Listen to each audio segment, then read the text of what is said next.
నిలువెత్తు విగ్రహం డాక్టర్ బాబాసాహెబ్ అంబేద్కర్. అట్టడుగు వర్గాల నుంచి, సమాజ నిర్లక్ష్యాన్ని నుంచి ఈరోజు ఆకాశమంత ఎత్తుకెదిగిన డాక్టర్ బాబాసాహెబ్ అంబేద్కర్ ఈరోజు రాజ్యాంగాన్ని ఇవ్వడమే కాదు, ఓటు హక్కునివ్వడం ద్వారా ఓటుని ఆయుధంగా పాలకులను ఎన్నుకోవడానికి, క్రమశిక్షణ తప్పిన పాలకులను శిక్షించడానికి ఈనాడు ఓటు హక్కు అందించిన గొప్ప ప్రదాత డాక్టర్ బాబాసాహెబ్ అంబేద్కర్ గారు ఇక్కడ ఆవిష్కరించబడ్డారు. అదేవిధంగా సమాజంలో అంటరానితనం, ఆకలి కేకలు, నిరక్షరాస్యత, మూఢనమ్మకాలు, ఆనాటి కాలంలో అసలు చదువు అనేదే అందని సమయం, మహిళా చదువు అనేది ఆలోచనకు ఊహకు కూడా అందని సందర్భం. 150-160 సంవత్సరాల క్రితం ఆనాడు జ్యోతిబా పూలే మనలో చైతన్యం రావాలి అనంటే, మన బతుకులు బాగుపడాలి, మన తలరాత మారాలి అంటే చదువు ఒక్కటే ఆయుధంగా మారాలి. చదువుకున్న వాడు ఆదర్శ పురుషుడుగా రాణిస్తాడు, ఆదర్శ మహిళగా రాణిస్తారని గుర్తించి 150-160 సంవత్సరాల క్రితం తను చదువుకోవడమే కాదు, తన సతీమణిని కూడా చదివించడం ద్వారా మహిళకు చదువు ఎంత ముఖ్యమో జ్యోతిబా పూలే మనకు ఒక ఆదర్శ ప్రాయుడుగా నిలబడ్డాడు. 136 సంవత్సరాల క్రితం మరణించిన ఈనాడు కూడా ఈ తరం మనం వారిని ఆదర్శ పురుషుడుగా భావిస్తున్నామంటే సమాజంలో వారు తీసుకొచ్చిన సామాజిక విప్లవాన్ని ఈరోజు మనం గుర్తు చేసుకుంటున్నామంటే ఆయన ఆలోచన ఎంత ముందస్తుగా, ఎంత గొప్పగా వారు ఆలోచన చేసిండ్రో ఇవాళ మనం అర్థం చేసుకోవాల్సిన అవసరం ఉన్నది. అందుకే మిత్రులారా, ఆనాడు జ్యోతిబా పూలే చెప్పిందే 136 సంవత్సరాల తర్వాత ఈరోజు ప్రజాపాలనలో, ఇందిరమ్మ రాజ్యంలో మేము అదే విధానాన్ని, అదే ఆలోచనని ఈరోజు కొనసాగిస్తున్నాం. నేను పలు సందర్భాలలో ఇక్కడున్న మా యువకులకు తెలుసు, చదువు ఒక్కటే మన తలరాతను మారుస్తుంది, చదువు ఒక్కటే మన ఆత్మగౌరవాన్ని నిలబెడుతుంది, చదువు ఒక్కటే సమాజంలో మనకు గుర్తింపునిస్తుంది. మన చదువే మన తల్లిదండ్రులను మన గ్రామంలో, మన పట్టణంలో, మన రాష్ట్రంలో తలెత్తుకొని నిలబడే విధంగా మన తల్లిదండ్రుల గౌరవం పెరుగుతుందని నేను పదే పదే ఈరోజు చెబుతున్నా.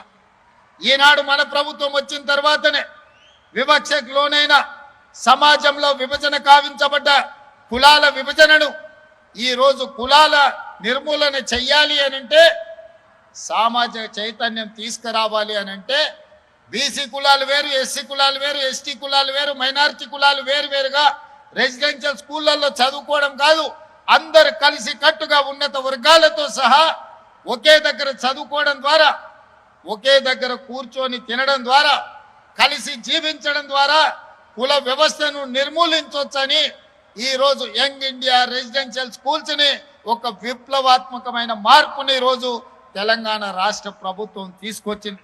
ఇదే కాదు, ఈరోజు చదువు ఒక్కటే మన జీవితాలలో వెలుగు నింపుతుందని నర్సరీ నుంచి 12th క్లాస్ వరకు ఈరోజు సమూలంగా విద్యా వ్యవస్థను ప్రక్షాళన చేసి, నర్సరీ నుంచి బ్రేక్ఫాస్ట్, లంచ్, ఈవినింగ్ స్నాక్స్తో సహా కాస్మెటిక్ ఛార్జెస్, డైట్ ఛార్జెస్ పెంచడమే కాకుండా నాణ్యమైన విద్యను ఈరోజు ప్రభుత్వ పాఠశాలల్లో, కళాశాలల్లో ఇవాళ అందించాలని ఈరోజు మనం ప్రయత్నం చేస్తున్నాం.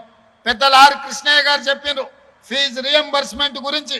గతంలో జరిగిన అవకతవకలను వదిలేస్తే ఈ విద్యా సంవత్సరం నుంచి అడ్వాన్స్గా బ్యాంకు ఖాతాలో డబ్బులు రెడీగా పెడుతున్నాం.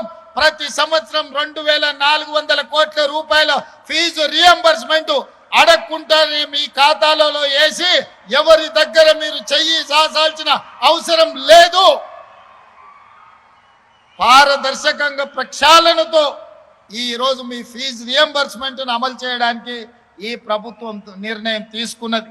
ప్రతి సంవత్సరం ఆర్ కృష్ణయ్య గారికి, మా జాజుల శ్రీనివాస్ గారికి విజ్ఞప్తి చేస్తున్నా, ప్రతి సంవత్సరం 2300 కోట్ల రూపాయల ఫీజు రియంబర్స్మెంట్ అడ్వాన్స్గా బ్యాంకు ఖాతాలో పెట్టి విద్యార్థుల ఖాతాలోకి నగదులు బదిలీ చేసే విధంగా ఈరోజు సమూలమైన ప్రక్షాళన తీసుకొచ్చి బ్యాంకులో మా పట్టి గారు ఈ అకాడమిక్ ఇయర్కు సంబంధించిన 250 కోట్లు అడ్వాన్స్గా ఈరోజు ఖాతాలో పెట్టిండు. పిల్లలు కాలేజీలో అడ్మిషన్లు వచ్చినెంబడే మీరు ఆన్లైన్లో అప్లై చేసుకోండి. విత్ ఇన్ ఏ మంత్ మీ ఖాతాలో మీ ఫీజు పడుతుంది. ఎవరు కలత చెందాల్సిన, ఎవరు చింతించాల్సిన అవసరం లేదు. ఎవరి దగ్గరికి మీరు వెళ్ళాల్సిన అవసరం లేదు. ఇక భవిష్యత్తులో ఏ కాలేజీ కూడా మీరు ఫీజులు కట్టలేదని మీ సర్టిఫికెట్లు ఇవ్వమనే అవకాశం ఏ యాజమాన్యానికి ఇవ్వము. ఈ సంవత్సరం నుంచి ప్రతి రూపాయి అడగకంటే ముందే మీ ఖాతాలో వేస్తాం. మీ ఫీజు రియంబర్స్మెంట్ను సంపూర్ణంగా అందిస్తామని చెప్పి తెలంగాణ రాష్ట్ర ముఖ్యమంత్రిగా మీకు విజ్ఞప్తి చేస్తున్నా. మిత్రులారా, నా సూచన ఒక్కటే.